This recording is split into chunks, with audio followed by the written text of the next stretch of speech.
Madrigal 54. Une voyageuse avait au visage un je ne sais quoi qui m'avait ému, surpassant pour moi toute autre beauté. La poursuivant dans les prés, au loin j'entendis une voix qui me criait « Oh, que de pas tu perds dans la forêt !» Je me blottis à l'ombre d'un beau hêtre, tout pensif, regardant autour de moi, et je trouvais dangereux mon voyage.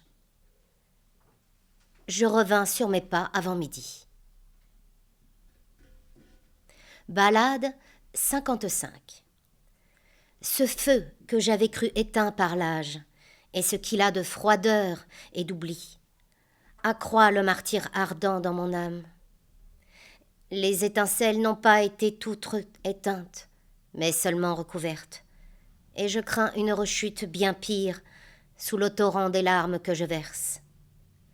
Il faut que le mal coule par les yeux du cœur qui cachent et le feu et la mèche. Le feu revient plus qu'avant, plus encore. Les eaux de mes yeux ne suffisent pas à éteindre ce feu, à le tuer. Amour, quoique je l'ai su bien trop tard, veut que je me brise entre les contraires, et me tend un piège avec tant de ruse que quand mon cœur enfin s'espère libre, il redevient captif du beau visage. Sonnet 56. Le désir aveuglant qui me détruit m'abuse dans le décompte des heures. Sans doute, en ce moment, le temps s'enfuit qui m'était promis avec sympathie. Quelle ombre est si cruelle pour tuer la graine au point d'éclore en un beau fruit. Dans mon bercail, quel rapace rugit. De la main à l'épi, quel mur se dresse. Je n'en sais rien, hélas. Mais je sais bien que pour rendre ma vie plus douloureuse, Ami m'a mis au cœur l'espoir joyeux. Il me souvient d'avoir lu dans un livre qu'il ne faut jamais nommer bienheureux qui n'a pas atteint le jour du départ. Sonnet 57. Quoique mon bonheur tarde avec paresse et mon espoir tremble, mon désir monte. Renoncer et espérer me font mal, et tout s'en va plus vite que le tigre. Les neiges seront tièdes et salies, la mer sèche et les poissons dans les cimes. Le soleil se couchera au-delà de la source du Tigre et de l'Euphrate, avant que je n'aie la paix et la trêve, qu'amour ou madame agissent autrement, eux qui ont comploté ma mort à tort. Quelle douceur, après tant d'amertume, conserverait son goût. Trop méprisée, je ne saurais plus savourer leur grâce. Ballade 59.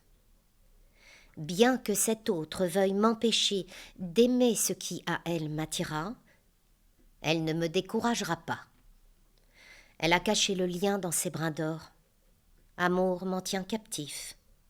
Ses beaux yeux m'ont lancé son dard glacé dans mon cœur transpercé, comme un rayon soudain éblouissant qui détourne mon âme de tout autre par son seul souvenir.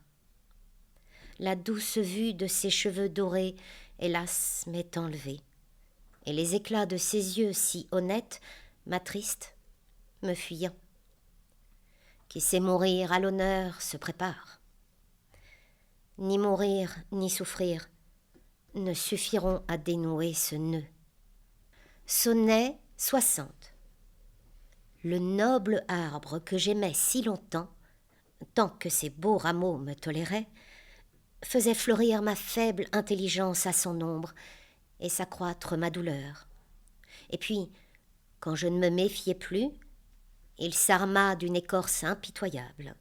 Je ne pensais plus qu'à la seule chose qui occupait mon chagrin tout entier. Que diront donc tous les sentimentaux si, après avoir cru par mes poèmes l'espoir possible, ils le perdent par elle? Que nul poète ne cueille ses branches, que la foudre le frappe et que Phébus sait dessèche son feuillage en le